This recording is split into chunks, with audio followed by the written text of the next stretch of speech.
Hello everyone, my name is PaperNapkin, and welcome back to another episode of Let's Play Final Fantasy I. In the last episode, we went through most of the floating castle, and we now find ourselves at War Machine's bridge.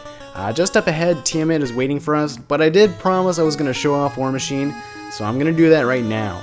Now, keeping in mind it's only a 3 in 62 chance of encountering it, which I think works out to be just under 5% or so. It might take me a while to find it, so I'm probably just going to cut to the point where I do come across it, just because this could end up taking 10 minutes or even more. So I'll see you in a second. Oh boy, here we go. This is none other than the notorious War Machine, also abbreviated as War Mech. This thing has 1,000 hit points, which isn't that much of a concern honestly, but the fact is, it has the highest attack rating in the game. It has an even higher attack stat than the final boss, so you know it's going to be doing some crazy damage to you, and if you're a little bit underleveled like I am, you're a little bit low on hit points like I am, chances are someone's going to die. At least one person's going to die for sure. And in addition to its physical attack, it also has the ability to cast Nuclear, which does massive damage to all your characters, so you want to treat this as if it's a normal boss fight. And when I say normal, I mean an incredibly hard boss fight. So attack with your physical characters, make sure you cast fast on them as quickly as possible, and probably use your white shirt so you can get invisibility 2 up, just because it should increase your chance to dodge.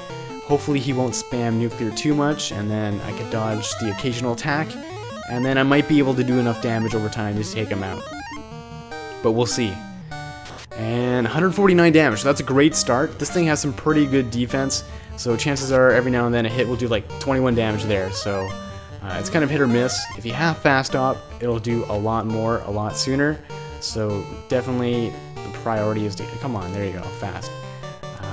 Do I do a healing? I should probably, yeah, I'm going to heal up. I have a feeling it's going to do some damage this turn, so if I can get at least paper up to 200 or so, I should be okay.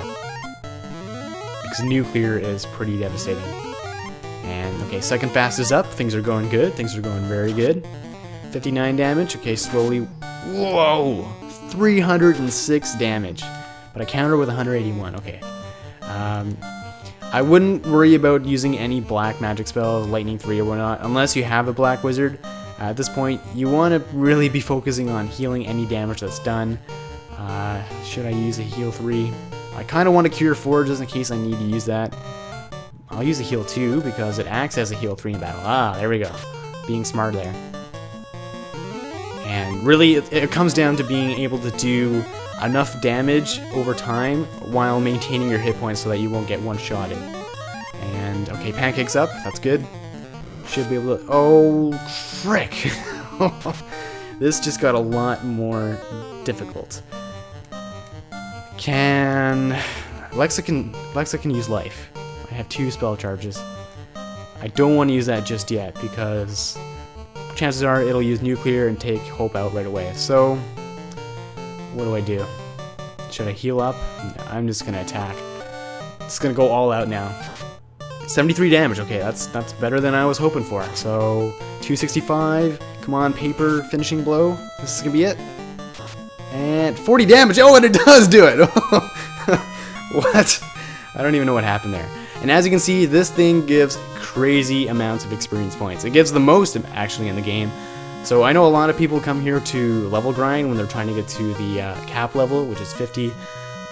I don't know if that's really the best idea, just because it's such a low encounter rate, but then again, the other enemies here do give pretty good experience. And it also gives a lot of gold, but we really don't care about that. And good thing, paper leveled up. Well, not surprising. I mean, if you get that much experience points, you would expect that to happen. Wow, I'm pretty ecstatic. That went a lot better than I thought. So I'm going to heal up and resurrect Hope, and then we can go take on Tiamat, and hopefully it'll be a lot easier than what we just went through. Alright, now that I'm fully healed up, let's go and take on Tiamat. And it's just up here. It's actually quite a long bridge, but I was kind of going back and forth closer to here just so I wouldn't have to deal with many random encounters as I came back. Coming here, nothing really in our way except for Tiamat, which is the Wind Fiend and the last of the 4 fiends. So let's do this. Tiamat also has 1,000 hit points, not nearly as strong as War Machine, so if you can take out War Machine, you should be in a pretty good position. As long as you do have some spell charges to cast fast and heal as well, Make sure you use them against War Machine, but don't overuse them, I guess. Or maybe if you want to skip War Machine altogether, that wouldn't be a bad idea. So I'm going to do the same sort of strategy. I'm going to cast fast as well. I'm going to use the... Oh, actually. Oh, I forgot about something. Remember that really useless item that I was talking about and how it also is kind of useful? Turns out, Tiamat is only weak to Bane. It's not weak to any of the elemental damage or whatnot, but if you use Bane, you can actually kill it in one hit. It's kind of a low hit chance, so maybe fingers crossed this will be an easy fight, but we never know. And no, didn't work out. Okay, probably use it one more time or so, but don't get too carried away. Tiamat also likes to cast Thunder, which will do damage to all your characters. And physical attacks, pretty damaging as well. Wow, only 36 from paper. That's not very encouraging. Okay, let's get Pancake fasted. Yeah, I'm gonna try the Bane Sword one more time. Hopefully it hits, and no, okay, it doesn't. So it can be useful if it hits on the first turn or so, but don't rely extensively on it, because obviously it doesn't work all the time. And yeah, this is going a lot easier than War Machine. Pancake's not doing that much damage. That's kind of disheartening. What should I do with Lexa? I'll just attack, I guess. And how's my hit points? Not too bad. Yeah, I can't really heal too much, so I'm just gonna use the heal staff. Might as well. And 90 damage, wow. I didn't remember Tiamat having this much defense before. And 20 damage on paper, wow. I thought it had more attack than that, but maybe I'm just getting them mixed up.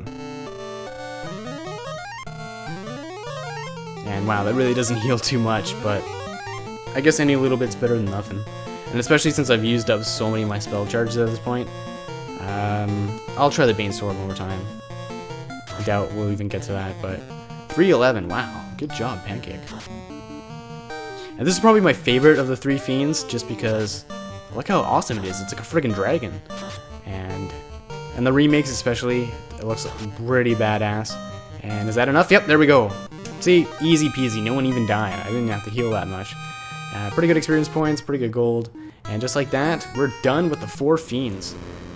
So if we step on the teleporter, we exit, and if we look on our menu, all 4 orbs are now shining. So next up, we need to go to the Castle of the Fiends, which is where we fought Garland in the very first episode, and we kind of have to figure out who's the master behind all this. But right now, I think we're going to take a slight detour.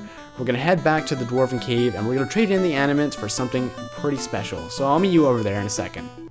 Alright, now that we're back at the Dwarven Cave, let's go talk to Smith, the blacksmith, I forgot how original that name was, and see what he'll give us in exchange for the adamants. I have a feeling it's something pretty good. And adamants. Now let me make you this sword for us. Ooh, a sword you say. And he actually makes us the second best sword in the game, the Excalibur. It's actually the best weapon for the knight. It's the only class that can use it. So if you have one, definitely equip it on there. There's one other sword which is actually a lot more powerful than the Excalibur, but we won't find that until we get into the last little area, and it's pretty interesting. I'll talk about it more when we get there. But for the meantime, this is when you want to do your last little bit of grinding. I'd recommend getting your characters up to about level 25. It'll make things pretty easy. Make sure you have all the magic spells that you want. I'm gonna go back and buy a couple more spells just to fill out my spell list. They're not gonna be too important. I just want to have Fade in case I want to do more damage with the Hope and whatnot. Sell off any equipment you don't need, like the Vorpal Sword, Katana, the Light Axes. You can hang on to them. They're not going to be too useful, but we're coming down to the final stretch, so make your preparations, and in the next episode of Let's Play Final Fantasy 1, we'll head to the Castle of Fiends, where we'll find out the true mastermind behind all the evil. But until then, my name is PaperNapkin. Take it easy, folks.